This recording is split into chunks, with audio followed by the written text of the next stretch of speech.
मागे तुम्हाला सगळ्यांना आठवत असेल, मागेच माझा जनसंवाद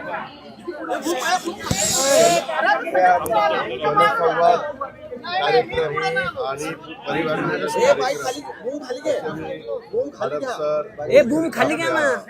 पिंपरी त्याच वेळेस पुढे मला बूम खाली घ्या सगळ्यांचे. आता बूम खाली कर ना. घे खाली. वरती 2 बूम आहेत. खाली घे ना टॉप 20. त्या भागात अरे हा बूम खाली घे ना टॉप 20. त्यांचे प्रश्न समजून घेणं, त्यांना पुन्हा उभं करणं हे प्रथम कर्तव्य आमच्या सगळ्यांचं होतं. त्यामुळं आम्ही सगळेच जण मुख्यमंत्री, दोन्ही उपमुख्यमंत्री, बाकीचे सगळे सहकारी त्या भागात होतो. परवा आपल्याला सगळ्यांना माहिती असेल की आपण जवळपास 32,000 कोटी रुपयाचं पॅकेज त्याच्यामध्ये जाहीर केलं. देशाचे गृहमंत्री पण आले होते, त्यांच्याही कानावर ही गोष्ट घातली शिर्डीला. त्यावेळेस त्यांनी सांगितलं की तुम्ही व्यवस्थित पाठवून द्या. ते खाली पडले. संदर्भात स्वतः ते म्हणले मग मी लगेच टीम पाठवतो आणि केंद्राकडनं अजिंक्य ती उचल तिचं माईक उचल. परवा आपल्याला माहिती आहे नवी मुंबई विमानतळाचं उद्घाटनाच्या निमित्तानं काल आणि परवा 2 दिवस आवाजच नाहीये ना. आपल्या देशाचे मोदी साहेब आलेले होते आणि त्यांच्याही आम्ही कानावर घातलं. त्यांनी सांगितलं की मला हे सगळा प्रश्न माहिती आहे. अरे आवाज नाहीये ना. आवाज नाही येणार. मी त्याच्यामध्ये जे काही सहकार्य करायचं ते त्या ठिकाणी राज्याला केलं जाईल दिलेला आहे. आणि त्याच्यामुळे आता काल पंतप्रधान ब्रिटनचे पण गेले आणि आपल्या देशाचे पण पंतप्रधान काल दिल्लीला गेले, एक जण इंग्लंडला गेले. त्याच्यामुळं आज मागचा राहिलेला दौरा हा आज उद्या आज परिवार मिलनाचा ठेवलेला आहे आणि उद्या जनसंवाद कार्यक्रम. आता इथं आलो असताना इथं आमचे दत्ता धनकोडे बाकीचे सगळे सहकारी बरोबर आहेत. तर इथले प्रश्न म्हणजे इथं घराला घर चिटकून आहे, भिंती पण मधल्या एकच आहे आणि छोटे छोटे रस्ते आहेत. त्या काळामध्ये लोकांनी छोटी घरं बांधलेली आहेत. फॅमिली वाढली, त्याच्यावर वरचा मजला वाढवलाय, काहींनी अजून वरचा मजला वाढवलाय. आता अशा बाबतीमध्ये आपण रिडेव्हलपमेंट करतो. माडाचं रिडेव्हलपमेंट असेल किंवा SRAचं रिडेव्हलपमेंट असेल, SRA स्कीम असेल, तशा पद्धतीनं ह्याही गोष्टीमध्ये त्यांचं म्हणणं आहे की बाबा आम्हाला आमचे जेवढे काही फॅमिली वाढलेले आहेत तशा पद्धतीनं आम्हाला घरं दिली तर आम्ही विचार करू. पण इथं ड्रेनेज आणि पिण्याच्या पाण्याच्या संदर्भातल्या समस्या आणि इथला कर तिप्पट जो आलेला आहे त्याबद्दल प्रकर्षाने बहुतेक नागरिकांनी मला सांगितलं.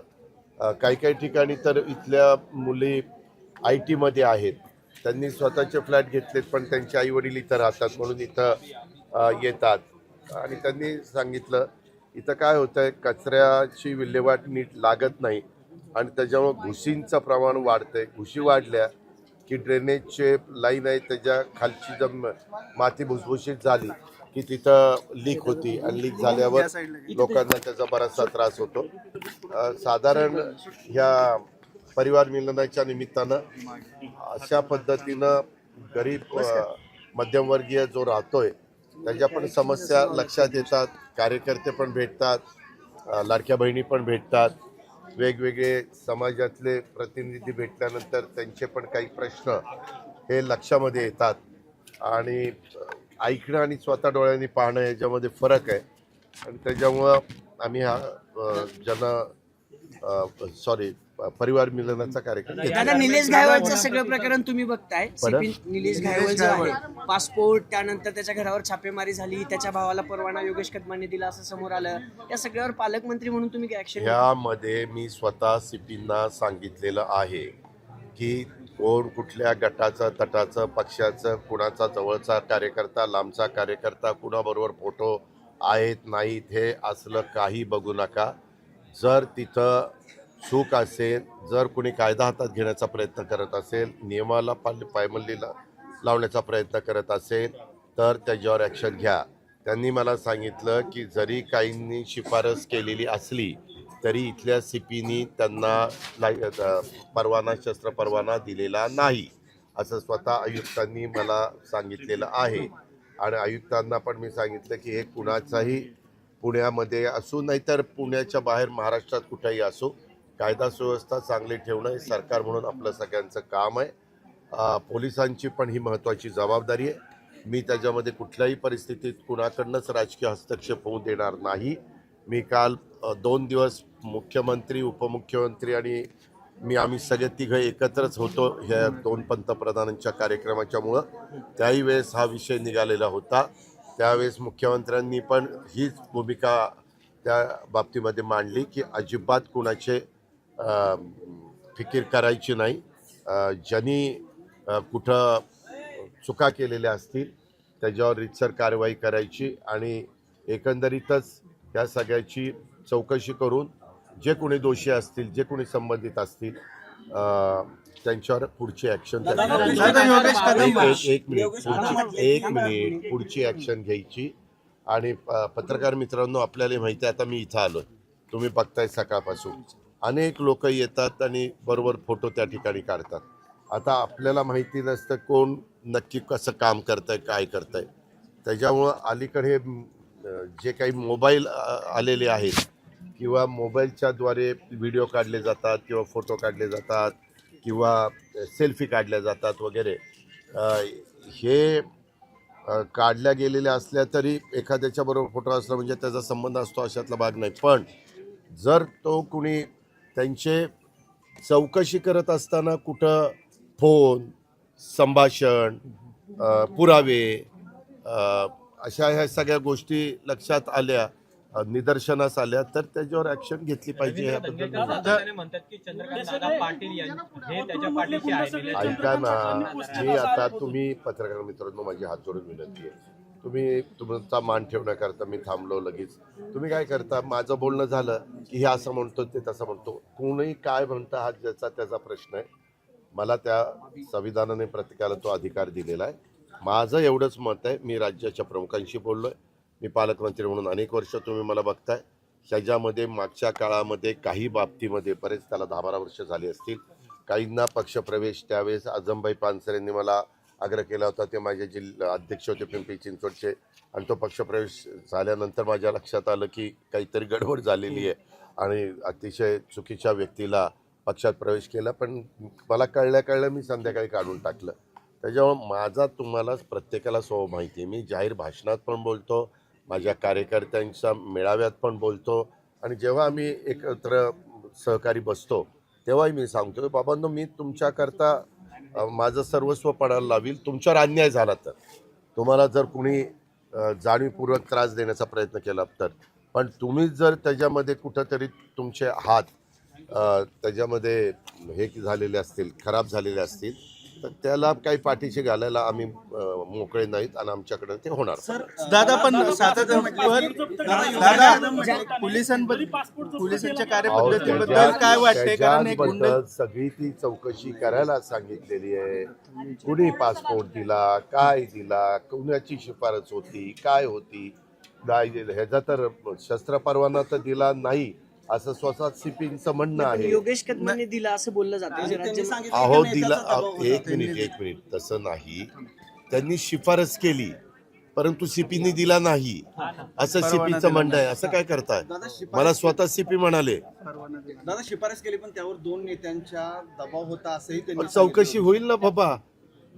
दबाव कुणाचा होता उद्याच्याला कुणी त्या ठिकाणी येतं आणि आपण त्यांना काही करतो. परंतु जरी कुणी शिफारस केलेली असली तर पोलिसांचं शेवटी काम आहे त्याची नीटपणे शहानिशा करणं आणि त्याला शस्त्र परवाना देण्याच्या योग्यतेचा तो आहे का त्याचा मागचं जे काही पोलीस रेकॉर्ड आहे ते व्यवस्थित आहे का हे बघणं आणि त्याच्यातनं कुणी जर त्यांना सांगितलं असेल तर त्यांनी त्यांच्या निदर्शनास आणून दिलं पाहिजे.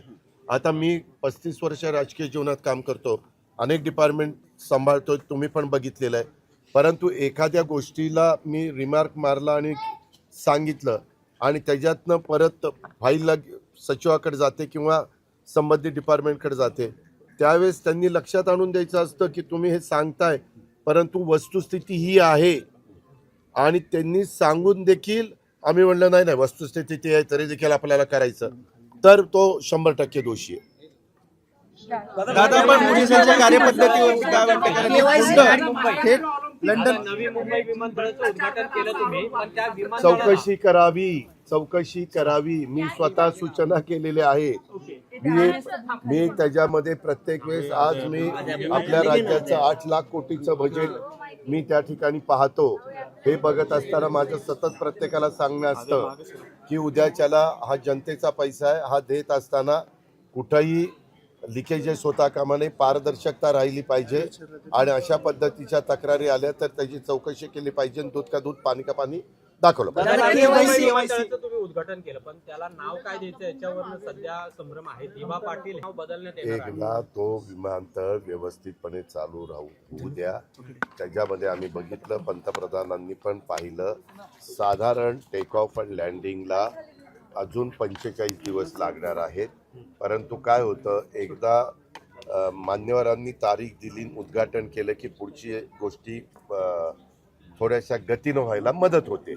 आणि आपल्या मुंबईच्या विमानतळावर खूप मोठा लोड आहे आणि त्याकरता ह्या विमानतळाची गरज होते. ह्याच्यावरच नाही, नायडू साहेब आले होते, आम्ही नायडू साहेबांना वाढवणच्या पण एअरपोर्टच्या बद्दलचं सुतोवाच केला आहे. कारण आपल्याला पुढं तिकडचा पण इंटरनॅशनल एअरपोर्ट करावं लागणार आहे. जोपर्यंत वाढवण बंदर होत आहे त्याला लागतील 3-4 वर्ष, मग ह्यालाही 3-4 वर्ष लागतात एअरपोर्टला. तर मुंबईसारखं सिटी आणि तिथं येणारे राहणारे नागरिक त्यांचं जगाशी, देशाशी आणि राज्यातल्या वेगवेगळ्या भागाशी संपर्क होण्याच्या दृष्टिकोनातनं आत्ताचं जे काही विमानतळाचं उद्घाटन केलं तिथं 9 कोटी लोकांचं म्हणजे जाणं येणं ह्या विमानतळाची कॅपॅसिटी राहणार आहे. तेवढी काय व्यवस्था तिथं केलेली आहे. फार उत्कृष्ट विमानतळ झालेलं आहे. राहिलेली कामं पण चांगल्या पद्धतीनं करण्याचं आमची भूमिका आहे आणि आम्ही ते त्या बाबतीमध्ये करू. त्याच्या संदर्भामध्ये ज्या काही तिथल्या लोकांच्या भावना आहे त्या लक्षामध्ये घेऊन योग्य ते कारवाई योग्य ती कारवाई नरेंद्र मोदी यांचं नाव द्यावं अशी मागणी आहे. एक मिनिट थांबा ना. तुम्हाला तुम्ही ज्यावेळेस असं बोलता ना त्यावेळेस मला मी जावं असं तुमच्या मनात असतं. त्याच्यामुळे कारण तुम्हाला माहिती आहे फार प्रश्न आले की मी निघून जातो. तुम्ही प्रत्येक प्रश्नाला उत्तर देण्याची माझी तयारी आहे, पण प्रश्न विचारताना पण तुम्ही योग्य पद्धतीनं प्रश्न विचारावा. आमचं कामाचं उत्तर देणं ते आम्ही पार पाडू. त्याच्या संदर्भामध्ये स्वतः मुख्यमंत्र्यांनी सगळ्यांशी चर्चा केलेली, तिथल्या वेगवेगळ्या शिष्टमंडळांशी केलेली आहे. सगळे काल लोकप्रतिनिधी स्टेजवर हजर होते. समोर पण मोठ्या प्रमाणावर गर्दी होती आणि त्यामध्ये आपण अशा पद्धतीनं ज्यावेळेस मोठी मागणी येते, लोकांचं त्या डिमांड येते, त्यावेळेस आपण जनतेचा विचार करूनच, बहुमताचा विचार करूनच निर्णय घेत असतो. लाडक्या बहीण केवायसी करताना ना थोड्या अडचणी येत आहेत. आता नेटवर्कचं प्रॉब्लेम बऱ्याचशा ठीक आहे, अडचणी येत असतील तर अशा पद्धतीनं आता लाडकी बहीण योजना आणली, ही जवळपास ऑगस्टमध्ये आणली. मला वाटतं ऑगस्ट, सप्टेंबर, ऑक्टोबर, नोव्हेंबर त्यावेळेस सुरुवातीला आम्ही काही गोष्टीला शिथिलता ठेवलेली होती. परंतु आता प्रत्येक हा निधी त्याच लाडक्या बहिणीकडे जी लाभार्थी म्हणून त्याच्यामध्ये बसते तिच्याकडे जावा म्हणून हे KYC वगैरे ह्या गोष्टीचा आपण वापर करतोय. त्यामध्ये आपण फार तर मुदत वाढवायची असेल तर आम्ही मुदत वाढवू, पण KYC ही करावीच लागेल. काय आमदार बापू पठाण कार्यकर्त्यांकडून मारहाण झाली, त्यांच्यावर गुन्हा देखील दाखल झाला. नेमकं काय झालं याची काही माहिती घेतली? मी CPंना सांगितलं ज्याची चूक असेल त्याच्यावर ऍक्शन घ्या.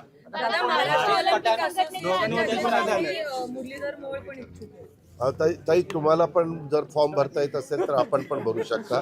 ही लोकशाही आहे, प्रत्येकाला फॉर्म भरण्याचा अधिकार आहे आणि जे तिथले मतदार आहेत ते मतदार त्याबद्दलचा निर्णय घेतील. तुमच्या सत्तेमधले जे मंत्री आहेत नितेश राणे यांच्यावर काल वारिस पठाण बोलताना असं म्हणाले की ते जर 2 पायाने नगरला आले तर स्ट्रेचरवर ते जातील. एक प्रकारे तुला पटतं का? तुला हे पटतं का? एक मिनिट, मी तुला सांगतो, कुणी कायदा हातात घेण्याची भाषा करू नये. सगळ्यांच्या दृष्टीनं कायदा आणि संविधान आपलं श्रेष्ठ आहे. काही जण वेगवेगळ्या पद्धतीनं स्टेटमेंट करून तसं स्टेटमेंट आल्याशिवाय आमचा मीडिया ते सारखं चॅनलला दाखवत नाही आणि त्यामुळं ही लोक अशी स्टेटमेंट करतात.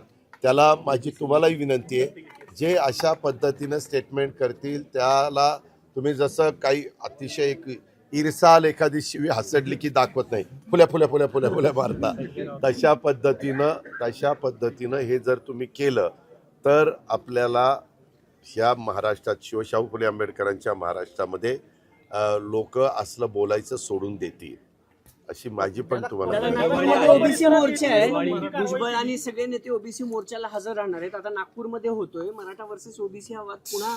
काही काळजी करू नका, योग्य तो मार्ग काढला जाईल, त्याच्यामध्ये आपण काळजी करू नका. दिवाळी आहे, अन्नदाता शिधा यंदा मिळणार नाहीये का, अशी परिस्थिती निर्माण झाली गेल्या वर्षी हो का? ज्या काही योजना चालू असतात त्या सगळ्याच योजना कायमच्या चालतात अशातला काही भाग नाही. त्या वेळेची परिस्थिती लक्षामध्ये घेऊन काही त्याच्यामध्ये बदल केले जातात. आता आनंदाचा शिधा मिळत असताना हा ठराविक लोकांनाच मिळायचा, पण लाडक्या बहिणीच्या योजनेचा पैसा हा जास्त माझ्या भगिनींना मिळतो, माझ्या लाडक्यांना मिळतो. त्याच्यामुळं आपल्या ह्या बाबतीत आम्ही विचारपूर्वक शेवटी सगळ्या चांगल्या योजनेच्या बाबतीत आमचं महायुतीचं सरकार सकारात्मक आहे. परंतु अनेकदा काही योजना येतात आणि त्या योजनेचा लाभ ज्या उद्देशाने प्रत्येकाला मिळाला पाहिजे तिथं जर पोचू शकत नसेल तर त्याच्यामध्ये काही आपण बदल करत असतो. हे आजचंच नाही, देशाला आणि राज्याला स्वातंत्र्य मिळाल्यापासूनची ही पद्धत आहे. असं तुम्ही खूप योजना पूर्वी आल्यात, काही योजना बंद केल्यात, काही योजनेमध्ये बदल केले, काही योजनेमध्ये आणखीन ते लोकाभिमुख होण्याच्या दृष्टिकोनातनं मार्ग काढला. तशा पद्धतीनं ह्याही बद्दल मार्ग काढायचा आमचा सगळ्यांचा प्रयत्न चालू आहे.